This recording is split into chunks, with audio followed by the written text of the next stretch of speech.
உதயநிதி எதிர்த்து தான் விஜய் களத்தில் இறங்கி இருக்கிறார். காரணம் அது சினிமாவில் இருக்கக்கூடிய அரசியலில் பிரதிபலிக்கிறது என்பதுதான் அரசியல்வாதர்களுடைய கருத்து. ஏன்னா அவர் சாதாரணமா விட்டுருந்தாங்கன்னா ஒண்ணு இருக்காது. இந்த ரெட் ஜெயண்ட், ப்ளூ ஜெயண்ட் அதெல்லாம் போறது கிண்டல் பண்றது, அவர் நக்கல் அடிக்கிறதுலாம் பார்த்து பொதுமக்கள் மு.க. ஸ்டாலினுடைய அரசாங்கத்தின் மீது இருக்கக்கூடிய எதிர்வினையைத்தான் காட்டுகிறது. கொளத்தூர் போலி வாக்காளர்கள் இருப்பதையும் அதை நினைவு கூறுகிறாரோ என்று தெரியவில்லை. காரணம் என்ன என்று கேட்டால், அனுராக் தாக்கூர் நாடாளுமன்றத்திலே சொல்லிவிட்டார் கொளத்தூரில் போலி வாக்குகள் அதிகமாக இருக்கிறது என்று. அதைத்தான் நேரு புகழ்ந்து பேசுகிறாரோ தெரியவில்லை. எது இருப்பினும் இன்று மாலை தேர்தல் கமிஷனர் மூலமாக வரக்கூடிய செய்தியாளர்கள் கூட்டத்தில் அது வெட்ட வெளியாக தெரிந்துவிடும். 5 மணிக்கு வரக்கூடிய செய்தியாளர் குறிப்பு தமிழக அரசியலை மாற்ற இருக்கிறது.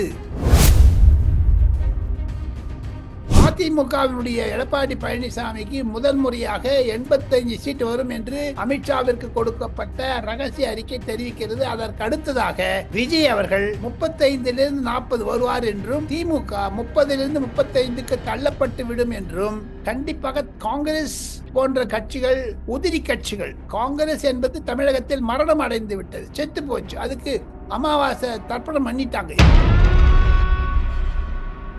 வைகோவில் மீட்டிங்ல பிரபாகரன் படம் இருந்ததனால் செல்வ பெருந்தகை ஏதோ குதிக்கிறார். ஐயா செல்வ பெருந்தகை அவர்களே, தங்களுடைய காங்கிரஸ் அமைச்சரவையிலேயே சுப்பலட்சுமி ஜெகதீஷனை வைத்துக் கொண்டிருந்தீர்கள் மன்மோகன் சிங் அரசாங்கத்தில். அப்போ உங்களுக்கு வாய் எங்க போச்சு செல்வ பெருந்தகை? பிரபாகரன் படத்தை தமிழகத்தில் 2026 பொதுத் தேர்தலில் உபயோகித்தான் செய்வார்கள். சீமானுக்கு கண்டிப்பாக 5 சீட்டு நிச்சயங்க. இந்த வாட்டி தமிழக அசம்பிளிஸ்ல 5 சீட்டு நிச்சயம். எதை கண்டாலும் மஞ்சளாக இருந்தால் அவனுக்கு மஞ்ச காமாலை என்று பெயர். அவருடைய கண்ணை பரிசோதனை செய்து கொள்ள வேண்டும். திருமாவளவன் கண்ணாடி போட்டுக் கொள்ளுபவர். கண்ணாடி துடைத்து விட்டுத்தான் பார்க்க வேண்டும். ஐயா, தங்களுடைய கண்களை பரிசோதனை செய்த பிறகு பேசுங்கள்.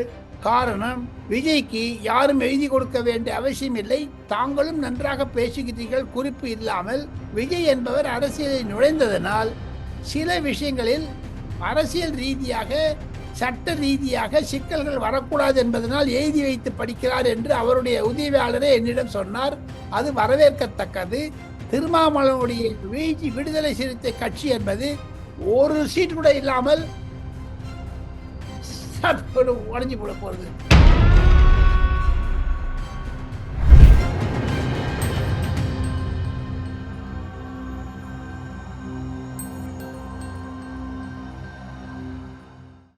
ரியல் ஒன் நண்பர்கள், உறவுகள் அனைவருக்கும் வணக்கம். இன்று நம்மோடு இருப்பவர் மூத்த பத்திரிகையாளர் டெல்லி ராஜகோபாலன் சார் அவர்கள். வணக்கம் சார்.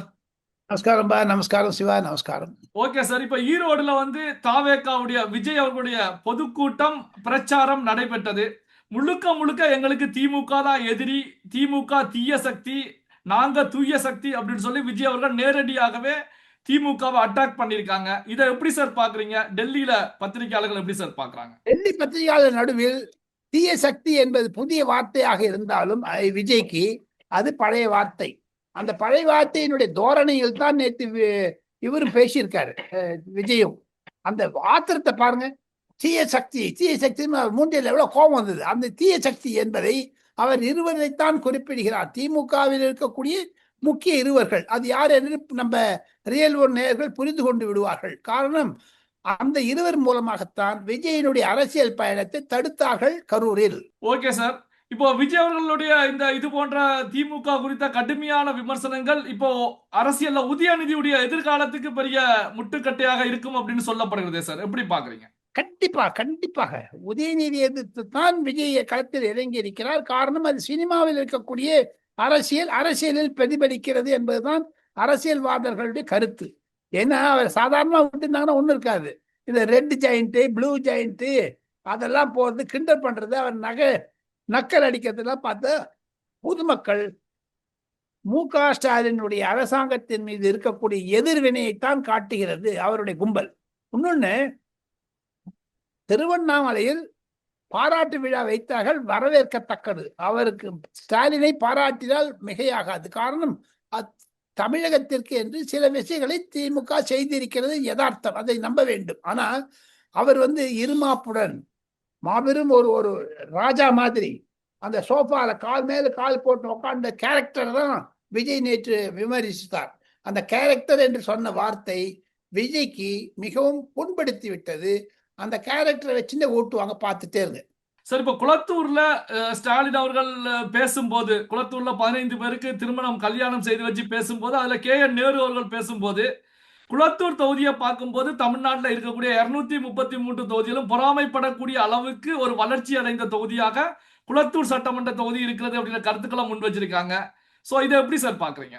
குளத்தூர் தொகுதியில் போலி வாக்காளர்கள் இருப்பதையும் அதை நினைவு கூறுகிறாரோ KN நேரு என்று தெரியவில்லை.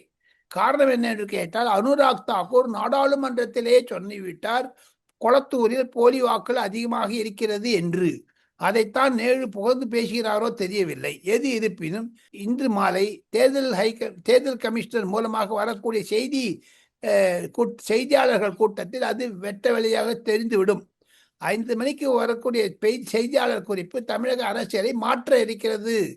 குளத்தூரில் அவர் பேசினாலும் மு.க. ஸ்டாலின் அவர்கள் குளத்தூரில் கண்டெஸ்ட் பண்ண மாட்டார் என்று தான் ஊர்ஜிதமாக சொல்லுகிறார்கள் சில திமுக எம்பிக்கள் டெல்லியில். சரி, இப்போ டெல்லிக்கு கிடைக்கக்கூடிய தற்போதைய ரிப்போர்ட் தமிழகம் குறித்த 234 தொகுதியில் கொடுத்த ரிப்போர்ட் எப்படி சார் இருக்கு? அதிமுகவினுடைய எடப்பாடி பழனிசாமிக்கு முதல் முறையாக 85 சீட் வரும் என்று அமித்ஷாவிற்கு கொடுக்கப்பட்ட ரகசிய அறிக்கை தெரிவிக்கிறது. அதற்கு அடுத்ததாக விஜய் அவர்கள் 35 40 வருவார் என்றும், திமுக 30 35க்கு தள்ளப்பட்டு விடும் என்றும், கண்டிப்பாக காங்கிரஸ் போன்ற கட்சிகள் உதிரி கட்சிகள், காங்கிரஸ் என்பது தமிழகத்தில் மரணம் அடைந்து விட்டது, செத்து போச்சு, அதுக்கு அமாவாசை தர்ப்பணம் பண்ணிட்டாங்க. இருந்தாலும் காங்கிரசிற்கு 5 முதல் 6 சீட் தான் வெற்றி பெறும் என்று சொல்லுகிறார்கள். அவங்க 25 வாங்கினா கூட மதிமுக, விடுதலை சிறுத்தை கட்சிகள் போன்ற கட்சிகள் எல்லாம் இந்த இந்த தேர்தல் அமைப்பில் வரைபடத்திலிருந்து எடுத்துப்பட வேண்டும். விசிக தோற்கடிக்கப்படும். இருப்பினும் பிரபாகரன் போன்றவர்களில் ஈழத்தமிழன் பிரபாகரனை விஜய் அவர்களும் சீமான் அவர்களும், ஏன் விடுதலை சிறுத்தை கட்சி தலைவர் திருமாவளவனும், ஏன் வைகோ அவர்களும் புகழ்ந்து கொண்டு இருப்பதனால் 2026 பொது தேர்தலில் சீமான் அவர்கள் கண்டிப்பாக இந்த பிரபாகரன் விஷயத்தை எடுத்துக் கொள்வார். வைகோவில் மீட்டிங்ல பிரபாகரன் படம் இருந்ததனால் செல்வ பெருந்தகை ஏதோ குதிக்கிறாரு. ஐயா செல்வ பெருந்தகை அவர்களே, தங்களுடைய காங்கிரஸ் அமைச்சரவையிலேயே சுப்பலட்சுமி ஜெகதீசனை வைத்துக் கொண்டிருந்தீர்கள் மன்மோகன் சிங் அரசாங்கத்தில். அப்போ உங்களுக்கு வாய் எங்க போச்சு செல்வ பெருந்தகை? அடுத்ததாக பேரறிவாளன் மு.க. ஸ்டாலினை கட்டி கொண்டு பிடித்தாரே ராஜீவ்காந்தியுடைய கொலையாளி, அவர் இருக்கும்போது எப்படி வாய் இனித்தது செல்வ பெருந்தகை அவர்களே? செல்வ பெருந்தகை அவர்களே, தெரிந்து கொள்ளுங்கள், காங்கிரஸ் தமிழகத்தில் செத்து போச்சு என்பதை. காரணம், பிரபாகரனுடைய படத்தை வைத்துக் கொண்டு கண்டிப்பாக ஓட்டு சேகரிப்பார்கள். காரணம், தமிழ் இனத்திற்காக பிரபாகரன் செய்த தியாகம் போதாத குறைக்கு 2009 மத்திய ஆளுங்கட்சியாக இருந்த காங்கிரசுடன் திமுக அவையில் இருந்த பொழுது திமுகவினுடைய இராணுவம் ஆல் இந்தியா அகில இந்திய அரசியலில் பார்த்தாலும் அந்த இராணுவம் இந்திய இராணுவம் AK ஆண்டனியுடைய இராணுவம் தமிழக ஈழர்களை 2.5 லட்சம் பேர்களை கொலை செய்ததே, அதற்கு மரியாதை தரும் வகையில் பிரபாகரன் படத்தை தமிழகத்தில் 2026 பொது தேர்தலில் உபயோகித்தான் செய்வார்கள். சீமானுக்கு கண்டிப்பாக 5 சீட்டு நிச்சயங்க. இந்த வாட்டி தமிழக அசம்பிளிஸ்ல 5 சீட்டு நிச்சயம். அதுதான் தெரிவிக்கிறது. அமித்ஷாவிற்கு கிடைக்கக்கூடிய உளவுத்துறை ரிப்போர்ட் இதுதாங்க. சார், இப்போ திருமாவளவன் அவர்களை பொறுத்த வரைக்கும் விஜய் வந்து ஈரோட்ல பேசியது விஜய்க்கு யாரோ அடுக்குமொழியில எழுதி கொடுத்திருக்காங்க, அதனாலதான் விஜய் அடுக்குமொழியில பேசியிருக்காரு, தீய சக்தி தூய சக்தின்னு சொல்லி அடுக்குமொழியில பேசியிருக்கிறார் அப்படின்னு சொல்லி திருமாவளவன் தெரிவிக்கிறாங்க. இதை எப்படி சார் பாக்குறீங்க? அவர் திருமாவளவன் பாஜகவைத்தான் குறிக்கிறார், அடுத்தது அதிமுகவை குறிக்கிறார். எதை கண்டாலும் மஞ்சளாக இருந்தால் அவனுக்கு மஞ்ச காமாலை என்று பெயர். அவருடைய கண்ணை பரிசோதனை செய்து கொள்ள வேண்டும். திருமாவளவன் கண்ணாடி போட்டுக் கொள்ளுபவர், கண்ணாடி துடைத்து விட்டுத்தான் பார்க்க வேண்டும். ஐயா, தங்களுடைய கண்களை பரிசோதனை செய்த பிறகு பேசுங்கள். காரணம், விஜய்க்கு யாரும் எழுதி கொடுக்க வேண்டிய அவசியம் இல்லை.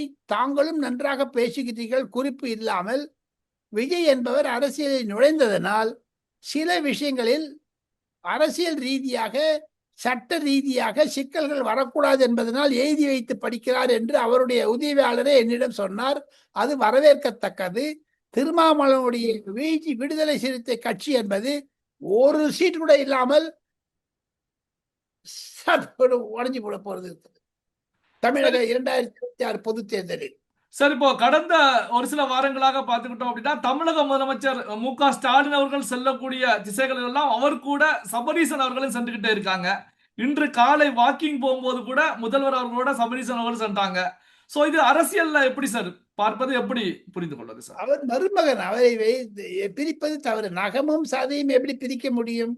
மு.க. ஸ்டாலின் சபரீசன் வருவது கண்டிப்பாக திமுகவிற்கு எதிர்வினையாகத்தான் இருக்கும். திமுக என்பது குடும்ப கட்சி என்பதை உணர்த்தி விட்டார்.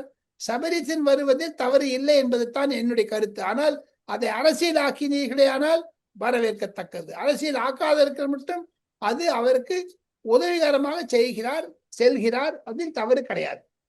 சபரீசன் அவர்களை கண்டிப்பாக ஒரு எச்சரிக்கையாக இருக்க வேண்டும் என்றால், Sabareesan not a party worker, not a DMK worker.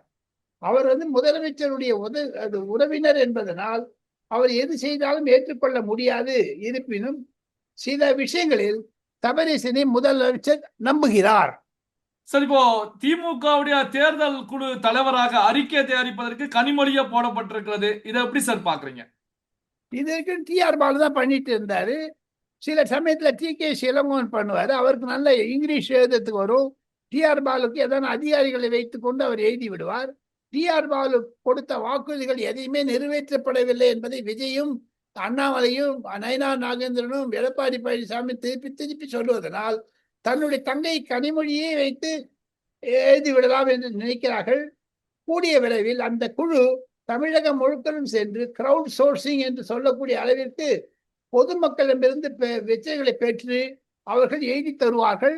தேர்தல் அறிக்கையுடைய குழு என்பது வரவேற்கத்தக்கது.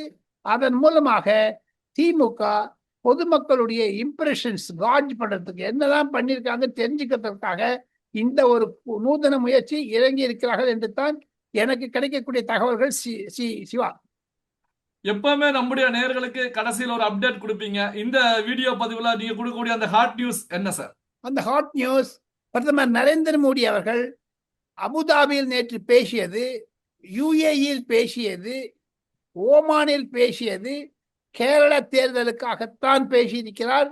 98% இறக்குமதி ஏற்றுமதி வரிகளை நான் சீரமைப்பு தருகிறேன் என்று நம்ம நிர்மலா சீதாராமனுடைய இலாக்காவை பற்றி நரேந்திர மோடி சொன்னதனால் கண்டிப்பாக 2026 பொது தேர்தலில் தமிழகத்திற்கும் கேரளாவிற்கும் இடையே இருக்கக்கூடிய ஒரு 7-8 மாவட்டங்களில் ஒரு 15 அசெம்பிளி தொகுதிகளில் கூட அது ஒரு கண்டிப்பான ஒரு வியப்பை ஏற்படுத்தும்.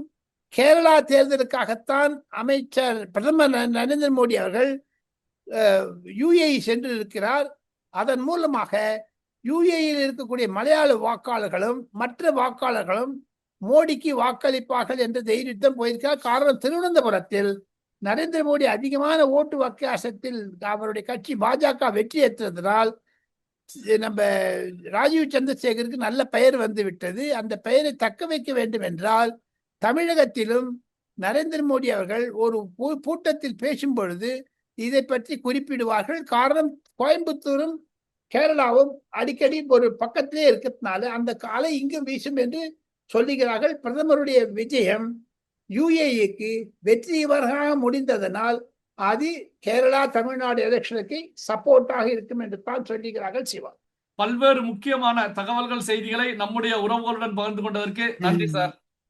நன்றி.